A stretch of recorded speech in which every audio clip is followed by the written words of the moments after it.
ብዬ ነው ሸሞጣው? ስንቃል እንደምንም ብለሽ ይዘሻቶች አለበለዚያ ነገሩ ይበላሻል። የመጨረሻ እንድንሞክር አለብን። ባይሉ ነገሮች ከተበላሹ እኮ በጣም ቆይተዋል። አሁን ስርዓተ ቀብራችን እየተፈጸመ ነው።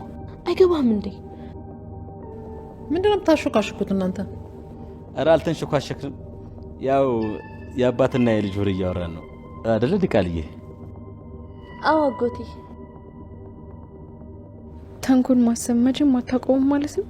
እንዴት አድርጋችሁ የምርመራ ውጤቱን እንደምትቀይሩት እያሰባችሁ ነው። በቃ ተስፋ መቁረጥ የሚባል ነገር አታቁም።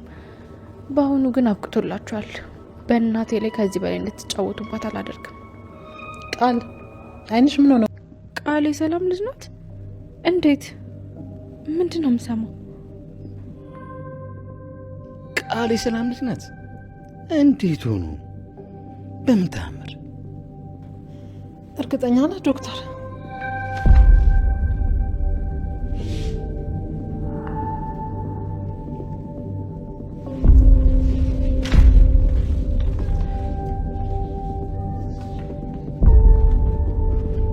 ግን ቃል እውነተኛ ልጅሽ አትመስለኝ። ዶክተር ምን ሆነሃል? ራስ አይደለ እንዴ መርመራ ያረጋገጥከው? ይኸውልሽ ሰላም፣ ከምርመራው ቀን ጀምሮ እነ ቃል ላይ በጣም አጠራጣሪ ነገር እያየሁ ነው። በደንብ አስተውለሽዋል? ምርመራው ራሱ እኮ እንዲደረግ አይፈልጉም ነበር። በተለይ ቃል እንዴት እንደነበረች ትዝ አይልሽ? በጣም ትዝ ይለኛል። እና በዚህ ብቻ ነው የምርመራ ውጤት ልክ አይደለም ያልከው? አረ ሌላም በጣም ብዙ ነገር አለ። ለምሳሌ ዶክተር ንገረኝ እንጂ ምን የተለየ ነገር አየህ? ይኸውልሽ ሰላም፣ በኃይሉና ቃል የምርመራ ውጤት እንድቀይር በገንዘብ እየደለሉኝ ነበር። ጧት ራሱ አብረን ቁጭ ብለን ስልክ የደወልልኝ በኃይሉ ነበር። ውጤቱን ቀይርልኝና 500 እና 600 ሺህ ብር ልስጥ እያለኝ ነበር። እኔ ግን እምነቴን በብር እንደማልቀይር ነገርኩት። ቃል ራሱ በሴትነቷ ተጠቅማ ልታስቀይር ሞክራ ነበር። ምን? እውነትን ነው ዶክተር? አዎ ሰላም፣ ይህ ሁሉ አጋጣሚ ይመስልሻል? የሆነ ነገር አድርጎ ነው የሚሆነው። ሰላም ሰላም ውዴ ቻናሌ ቤተሰቦች እንዴት ናችሁልኝ? እንኳን ወደ ሰብለይቱ በሰላም መጣችሁ። እንዴት ናችሁ የኔ ውድ ቤተሰቦች? በጉጉት ሲጠበቅ የነበረው ውጤት እንግዲህ መጥቷል ማለት ነው። የወይዘሮ ሰላምና የቃል የዲኤንኤን ውጤት መጥቷል ከብዙ ጊዜ በኋላ ማለት ነው። እንግዲህ ሁላችንም አክሴፕት ያደረግነው የጠበቅነው ነገር ቢኖር በጣም ብዙ ቆይቶ ውጤቱ ስለመጣ እውነቱ ይጋለጣል። የዶክተሩ ደግሞ ታማኝነትና ኃላፊነቱን የተወጣ ሰው ለስራው ታማኝ የሆነ ዶክተር እዚህ ድራማ ላይ እንግዲህ ልናይ ነው ብለን በጣም ደስ ብሎን ሁላችንም በእርግጠኝነት በጣም ብዙ ጊዜ ጨርሶ ስለመጣ ውጤቱ ምንም አይነት ሌላ የተንዛዛ ነገር አይኖረውም ብለን እውነቱን ለማወቅ ነበር ተዘጋጅተን የነበረው። ነገር ግን እኛ ካሰብነው ሌላ ሆኗል። እንግዲህ የደራሲው ሀሳብ ምን እንደሆነ ባይገባንም ማለት ነው። እንደሚታወቀው እንግዲህ የሰላም ዶክተር በጥንቃቄ ይህንን ናሙና ሲወስድ አይተናል። በጣም ናሙናውን ለመውሰድ ሲመጣ በጣም ብዙ ፈተናዎች ተጋርጠውት ነበረ። አቶ በኃይሉም አላረፈም። በጣም ብዙ ገንዘቦችን በማሳየት ማለት ነው በገንዘብ ሊያሳስተው ሲሞክር እያየን ነበረ። ህይወቱን የሚቀይር ገንዘብ እንደሚሰጠው ቃል ሲገባለት ስናይ ነበረ። እንዲሁ ቃል ደግሞ ሴትነቷን ተጠቅማ እሱን ለማሳሳት ብዙ እርቀት ተጉዘው ነበረ እና እንግዲህ ዶክተሩ በጥንቃቄ ስራውን ሰርቶ ሰላም ቀድማ ነግራው ስለነበረ ዋዘኛ እንኳን አልነበረም። ቦርሳውን እንኳን ከእጁ ለሰከንድ አልለቀቀውም። አይታችሁ ከሆነ እያንዳንዱ እርምጃው ላይ ቦርሳውን በእጁ ይዞ ነበረ። ሰዎችን ያነብ ነበር። አቶ በኃይሉ አይኑ ቦርሳው ላይ ስለነበረ በኃይሉን አይቶ ከዛ በኋላ እንዴት ቦርሳው ላይ ሲጠነቀቅ እንደነበረ ከዛ በኋላ ፈተናዎቹን አልፎ እኛም እንደዚህ አይነት ዶክተር አለ፣ እንደዚህ አይነት መልካም ሰዎች፣ ታማኝ ሰዎች አሉ ኃላፊነታቸውን የሚወጡ ብለን እየጠበቅን ነበርና እንግዲህ ምን እንደታሰበ ባናውቅም ውጤቱ በጣም ዘግይቶ በጣም ቆይቶ ነው የመጣው ሲበዛ ማለት ነው። ታዲያ እውነት ይዞ ነበር የመሰለን በምን ተአምር እንዴት እንደሆነ ባይታወቅም እንግዲህ በድጋሚ ውጤቱ ተቀይሯል ማለት ነው። መቼም ቢሆን ቃል የወይዘሮ ሰላም ልጅ ልትሆን አትችልም በእርግጠኝነት ማለት ነው።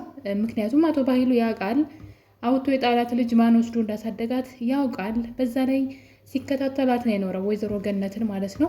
ልጅቷን ወስዳ እንዳሳደገቻትም ያውቃልና በምንም ተአምር ቃል የሰላም ልጅ ልትሆን አትችልም። ሰላም ራሷ ውስጧ ራሱ አልተቀበላትም እና ልትሆን የምትችልበት አጋጣሚ አይኖርም። በእርግጠኝነት ቤተሰብም ሊኖራት ይችላል እኮ ቃልና አቶ ባይሉ ይህን ነገር በጣም ተጠራጥሮ ነበር። እንዴት ነው ቃል የሰላም ልጅ ልትሆን የቻለችው ብሎ ማለት አሁን ላይ አቶ ባይሉ አምኖ ተቀብሏል። ቃል የሰላም ልጅ ናት የሚለውን ነገር በደንብ አምኖ ተቀብሏል። እንዴ ብሌን አልነበር ወይ? እንዴት ነው ቃል ልትሆን የቻለችው? ይገርማል እያለ ነበር እና እንግዲህ መምጣቱ አይቀርም ያ ውጤት መጥቶ ብሌን በነገራችን ላይ እዚህ ጋር እንግዲህ ቀድማ ብሌን ስለዚህ ነገር ታውቅ ነበረ። ቃል በራሷ አንደበት ማለት ነው በተደጋጋሚ የሰላም ልጅ እንዳልሆነች እና የሰላምን ንብረት ወራሽ ከሆነች በኋላ ሙሉ ንብረቷ በእናቷ ስም ወይም ደግሞ ሰላም ንብረቶቿን ሁሉ በስሟ ካደረገች በኋላ የቃል ሀሳብ ምንድን ነው? አቶ በኃይሉን እስር ቤት በያዘችው መረጃ አስገብታ ሳሚንም እንደዛው እዛ ጋ ያለው ፋይሉ ላይ ያለው መረጃ እንግዲህ ሁለቱንም እስር ቤት የሚያስገባ የወንጀል ፋይል ነበረ እጇ ላይ የነበረው። እሱን ተጠቅማ በኃይሉንም ሳሚንም እስር ቤት አስገብታ ሰላምን ገላ ንብረቱን ሙሉ ለሙሉ ለግሏ ለማድረግ እንግዲህ ስንት ስትሰራ እንደነበረ በኃይሉን እስከ ማሳሰር ድረስ ደርሳ ነበር እና ታዲያ እንግዲህ ብሌን በዚህ ሰዓት ሄለን ከምትባለው ጓደኛዋ ጋራ ቃል ስለ ሰላም ስታወራ በር ላይ ቆማ ሙሉ የተናገረችው ነገር ሁሉ ሰምታለች። እንግዲህ እኔ የሰላም ልጅ ሁኜ ነው እዚህ ቤት እየመጣሁት። አንድ ክፉ ወንድም አላት እና እኔ የሰላም ልጅ ሁኜ ንብረቷን ሁሉ ለሱ እንድሰጠውና ሊያካፍለኝ ተስማምተን ነው እዚህ ቤት የምኖረው ብላ ለሄለን ትነግራታለች። ታዲያ እንግዲህ በዚህ መሀል ማናት እሷ ስትላት አሁን ያይሻት አሮጊት ሰላም ትባላለች። አረብ ሀገር በጣም ብዙ አመት ሰርታ የመጣች በጣም ብዙ ንብረት ያላት ናትና ስለዚህ አሁን ራሱን በኃይሉን እስር ቤት አስገብቼ እኔ ንብረቱን ወስዳለሁ ስትላት እንዴት ነው ይሄ የሚሆነው? እሷ እኮ በእሷ ቤት እኔ ልጇ ነው የመሰልኳትኝ። እኔማ ሰላም ገድያት ነው ንብረቱን የግል የማደርገው ስትል እንግዲህ እና የሰላም ልጅ እንዳልሆነችም ስታወራ ብሌን በራሷ በአንደበቷ በጆሮዋ ማለት ነው ሰምታለች ይህን ጉድ ማለት ነው። እና እንዳትናገር ደግሞ በጣም በተደጋጋሚ ሲያስፈራሯት ነበረ በቤተሰቦቿ። ታዲያ እንግዲህ ሳሚ ሰላም እናትሽ ናት ሲላት ቃል ደግሞ የሰላም ልጅ እንዳልሆነች በእርግጥ ስለምታውቅ ከራሷ አንደበት ስለሰማች ብሌን በጣም ደስተኛ ነበረች። ይህ ውጤት ከመጣ በኋላ እናቴ እንደሆነች እነግራታለሁ ብላ በደስታ ያንን ቀን እየጠበቀች ነበረ። ታዲያ እንግዲህ የሆነው ነገር ግን በጣም የሚያስገርም ነበረ። ከዚህ ምን እንደምንማር ራሱን ግራ ነው የገባኝ። እንግዲህ መሆን የሌለበት ነገር ነው የተደረገው። ምክንያቱም ደግሞ ቢያንስ ለዶክተሩ ታማኝነት ሲባል ይህ እውነት ሊወጣ ይገባ ነበረ። ለምን እንዲቀየር እንደተፈለገ አላውቅም። ያው ድራማውን ለማራዘብ ነው፣ ግን ፍትሐዊ አይደለም፣ ልክም አይደለም ብዬ ነው ማስበው እኔ። ወዳጆች እናንተ ምን ትላላችሁ? እስኪ ሀሳባችሁን ኮሜንት ላይ ማስቀመጣችሁ እንዳትረሱ። እዚህ ድራማ ላይ በተለይ በውጤቱ ጉዳይ ማለት ነው እንደዚህ መሆን ነበረበት ወይ? ለምን ቶሎ ውጤቱ ወይ አልመጣም? ታዲያ ለምን እንደዚህ ቆየ? እንደተለፋበት ዋጋ እንደተከፈለበት እኮ ያሳያል አይደለ? ውጤቱ ራሱ በጣም ቆይቶ ነው የመጣውና ታዲያ ለምን እንደዚህ ማንዛዛት አስፈለገ? በቀጣይ ቀን መጥቶ እኮ በቃ እንደተቀየረ እንትን ይል ነበርና ጊዜ ወስደው እንኳ ቢሆን ውጤቱን ባይቀይሩት ጥሩ ነገር ቢያሳዩን ጥሩ ነበረ። ግን በሚያሳዝን ሁኔታ ዶክተሩን ባልጠበቀው ነገር እንግዲህ ዶክተሩ ያውቃል። ምክንያቱም ቃል ልጅ ብትሆን ኑሮ ይህ ሁሉ ፕሮሰስ ባላስፈለጋት ነበረ።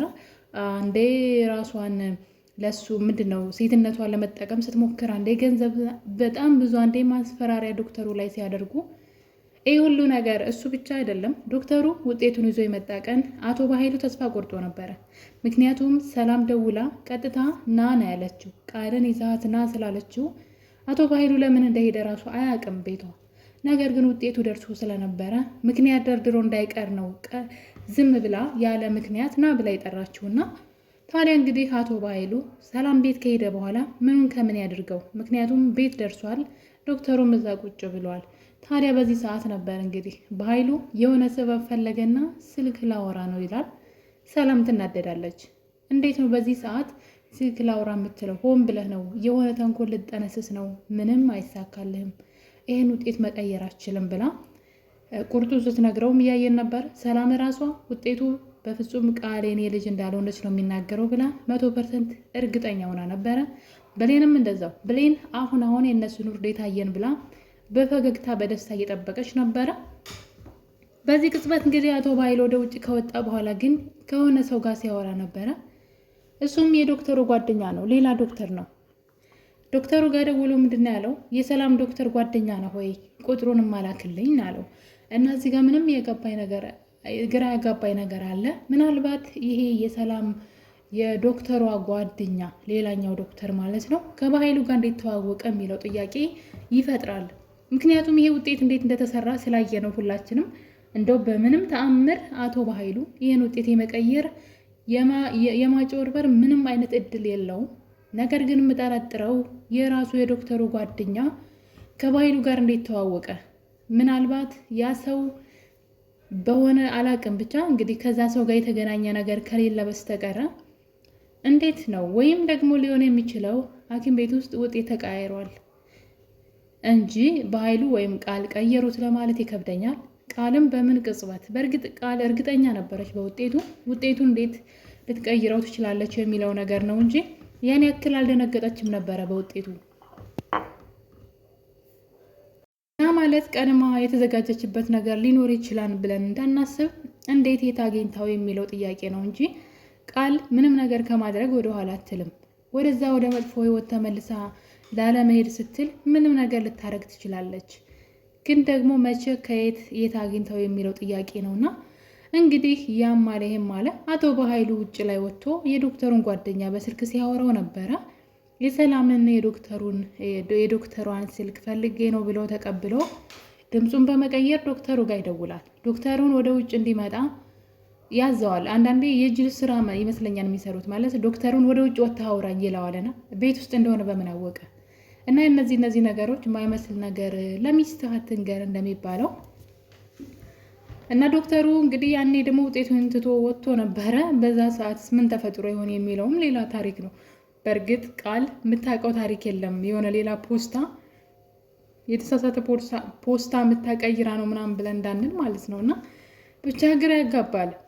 ግራ የሚያጋባ ነገር ነው። ከየት ተቀየረ የሚለው እኔ የምጠረጥረው ነገር ቃል ያደረገችው ነገር አለ ወይም ደግሞ እንደዛ ካልሆነ ሊሆን የሚችለው ምርመራው ላይ ስህተት አለ ወይም ደግሞ ውጤቱ ተቀይሯን ሳይታወቅ ሐኪም ቤት ውስጥ ብዬ ነው የማስበው። እና እንግዲህ በዚህ ሰዓት ነው እንግዲህ አቶ በኃይሉ ወደ ውጭ ዶክተሩ እንዲመጣ አድርጎ ዶክተሩን በገንዘብ መጀመሪያ 600 እና 700 ሺህ ልስጥህ እያለ በገንዘብ ሲደራደረው ዶክተሩ ህሊናዬን በገንዘብ የምሸጥ ሰው መስልሃለሁ ወይ ብሎ ይናገረዋል አቶ በኃይሉን። እና እንግዲህ በኃይሉ እንደምታውቁት አምባገነን ነው። ነገሮችን በጉልበት የማድረግ እንትን አለው። እና አሁን ላይ ያችን አሮጊት እናትህን የእኔ ሰዎች በሯ ላይ ነው ያሉት፣ ዋጋዋን የሰጠዋታን እያለ ማስፈራራት ይጀምራል ዶክተሩን። ዶክተሩ ደግሞ ልክ እንደዛ ሲለው ልክ እናቱ እዛ ቤት ውስጥ እንዳለች አስመስሎ ማለት ነው እባክህ እያለ ልክ አለ አይደለ ልክ እናቱን እንዳይጎዱበት አይነት ንግግር ሲናገር ነበረ በኃይሉን ማለት ነው። እናቴ አንድ ነገር ብትሆነው እዩልህ እያለ ሲያስፈራረው ቆይና ከዛ ግን አቶ በኃይሉ ስልክ ይደውልና ግብ ወደ ውስጥ ምናምን ብሎ ያዛል የእሱን ሰዎች ማለት ነው። አንዳንዴ ገንዘብ እንደፈለጋችሁ ታውቃላችሁ። ገንዘብ ምን ያክል ምንም ነገር ማዘዝ እንደምትችሉ በገንዘብ አቶ በኃይሉ እዛም የለቃቀመው ገንዘብ ስራ ሲሰራለት ነበረ። በእርግጥ የቱን ገንዘብ ባይመኝ ይሄ ሁሉ እንትን ለስራ ያወጣው ገንዘብ ከእህቱ ከሚያገኘው እጥፍ ነበረ። እሱ ግን ለክፋት ሲያውለው የነበረው ገንዘብ እህቱ ከምትሰጠው ገንዘብ በላይ እንደነበረ ማሰብ አልቻለም። እና እንግዲህ እምነቱን አጥቷል፣ እህቱን አጥቷል፣ ከዛ ገንዘቡን አጥቷል እስካሁን ባለው ሁኔታ። ከዛ ደግሞ ከሰላም ምንም አለማግኘቱ አስቡት። ከዛ መጨረሻ ላይም እስር ቤት መግባቱ የማይቀር ነውና ራሱ በቆፈረው ጉድጓድ ራሱ ነው እየገባበት ያለው እስካሁን ድረስ። በእርግጥ ብሌንና እናቷን ተለያይተው መቆየታቸው ከባድ ነገር ነው። ሁሉ ጊዜ እናትና ልጅ አንድ ቤት እየኖሩ አለመተዋወቃቸው እሱ ፓርት ብቻ ነው እንጂ በኃይሉ እስካሁን በሰራው ስራ ማንንም ሰው አልጎዳም። የሚሰራው ስራ ሁሉ ገንዘቡን፣ ጊዜውን፣ እምነቱን፣ ዘመዶቹን፣ ቤተሰቦቹን ያሳጣው እና መጨረሻ ላይ እንግዲህ ውድቀቱ በማሰው ጉድጓድ ራሱ ይወድቃልና እንግዲህ በመጨረሻ ዶክተሩ ሲስቀባት ነበረ። አንተ ስታስበው የኔ እናት እዛ ያለች ይመስላል ደፋር ምናምን ብሎ እንደሚያስፈራሩ ስላወቀ እናቱን አርቋት ነበር ማለት ነው። ታዲያ እንግዲህ አቶ በኃይሉ ያን ሁሉ ገንዘብ ያቀረበው ለዶክተሩ ምንም አይነት ውጤት ያስቀየረው ወይም ደግሞ ገንዘብ ከፍሎ ያደረገው ነገር ስለሌለ ነው አይደለ? ታዲያ እንዴት ነው ውጤቱ ሊቀየር የቻለው የሚለው ነገር በጣም አስከፊ ነው ማለት በጣም እኔ ራሱ ማመን እስኪያቅተኝ እንደዚህ ያልጠበቅኩኝም። በቃ እንደው እኛን ለማጓጓት አስበው ከሆነም በጣም ተሳስተዋል። በጣም ምንም ትምህርት ሰጪ አይደለም ይሄ። እንደውም የዶክተሩ ልፋትና ድካም መና ያስቀረ ነገር ነውና እውነቱ መውጣቱ አይቀርም፣ የጊዜ ጉዳይ ነው። ነገር ግን ዶክተሩ እንደዚህ ለፍቶ እውነት ቢሆን ምን ችግር አለውና እና እንግዲህ በመጨረሻም ዶክተር ወደ ውስጥ ተመልሶ ፖስታው እስኪከፈት በኃይሉ አንገቱን ደፍቶ ተሳቆ ነበረ። ቃል ግን ነገሩ ምንም አልመሰላትም። የበሰበሰ ዝናብ አይፈራም ብላ ይሆን ወይም ሌላ ቅድ ኑሯት ይሆን ባላቅም በኃይሉ አንገቱን ደፍቶ አሁን ምን ተፈጠረ ብሎ በፍርሃት እየጠበቀ ያለ ውጤቱ ሲከፈት ግን 99% ነጥብ ምናምን ተመሳሳይ ነው፣ የቃልና የሰላም የሚል ማለት ነው። እንግዲህ በኃይሉ ባለበት ድርቅ ነው ያለው ማለት በቃ ያስደነግጣል። አስባችሁታል? እሱ ልጇ ብሌን ናት ብሎ ልጅቷን ሲያሰቃይ ይችኛዋ ልጅ አይደለችም ብሎ ቤቷ ድረስ ያመጣት ልጅ የምር ልጇ ሆና ውጤት ላይ ሲገኝ እኔ ነኝ የተሳሳትኩት ወይስ ማለት ግራ ገባው። ያቺ አውጥቶ የጣላት ልጅ የትኛዋ እንደሆነች ራሱ መለየት ደነገጠና እንግዲህ በድንጋጤ ውጤቱን ተቀብሎ እንዴት ቃል የሰላም ልጅ ናት ወይ እኔ ብሌንስ የማናት ልጅ እያለ እንግዲህ ግራ ሲጋባ ነበረ። እኔ ግን ዝም ብዬ ሳስበው የሆነ ነገር ምናልባት በልጅነታቸው ሰላም ልጅ ጠፍቶባት ይሆን ብያልኩኝ። ማለት ልጅ በህፃንነታቸው ልጅ ተቃይሮባት ይሆን የሚልም ሀሳብ ውስጤ ላይ መጣ። ማለት ግራ ገባኝ እኮ የምር ውጤቱ ሳይቀየር ቀርቶ ከሆነ ምናልባት ቃል ራሷ የሰላም በህፃንነቱ ሐኪም ቤት ምናምን ተቃይረባት ከሆነ የሚል ሀሳብ እንግዲህ መጥቷል ወደ ውስጤ ማለት ነው። በእርግጥ የድራማው ሀሳብ አደራ ነው፣ ስለ አደራ ልጅ ነው የሚያወራው። እና እንግዲህ ውድ ቤተሰቦቼ በጣም በሚያናድድ ሁኔታ የብሌን እናቷን የማግኘት ምኞት ናፍቆት አሁንም እንደገና ከሽፎባታል ማለት ነው። ታዲያ እንግዲህ ከውጤቱ በኋላ በኃይሉም ግራ ተጋብቷን በነገሩ ዶክተሩም ከተመለሰ በኋላ ግን አንድ ነገር አሰበ። ቃል ልጇ እንዳልሆነች በኃይሉና ቃል ሲያደርጉት የነበረውን ነገር በማሰብ ወደ ሰላም ተመልሶ ሄዶ ነበረ። ሰላምንም ውጤቱን እንደ አዲስ እንዲያዩትና እንደ አዲስ እንዲመረመር ቢጠይቃትም በድጋሚ ልጅ ማጣት አልፈልግም በቃ ተወው እያለች ትገኛለች። ብሌን በሳሚ ተናዳበታለች። ዋሽቶኛል እያለች ትገኛለች። በጣም ያሳዝናል። ብሌን እኮ ታውቃለች አይደለ? ቃል የሰላም ልጅ እንዳልሆነች በጆሮዋ ሰምታለች። ለምንድን ነው ሳሚን የምትወቅሰው? እና ብቻ ውስብስብ ብሏን። ግን እንደዚህ መሆን አልነበረበትም። እውነቱ ወጥቶ ቢሆን ጥሩ ነበረ። እንግዲህ በቀጣይስ ምን ያሳዩን ይሆን የሚለው አደራ ድራማ ክፍል 54 ይህን ይመስል ነበረ። በሌላ በአዲስ ክፍል እስከምንገናኝ የዛሬን አበቃን። ሰላም ሁኑልኝ። ለዚህ ቤት ግን አዲስ ከሆናችሁ ሰብስክራይብ ማድረግ እንዳትረሱ፣ ሼር እና ላይክ። እወዳችኋለሁ። ባይ ባይ።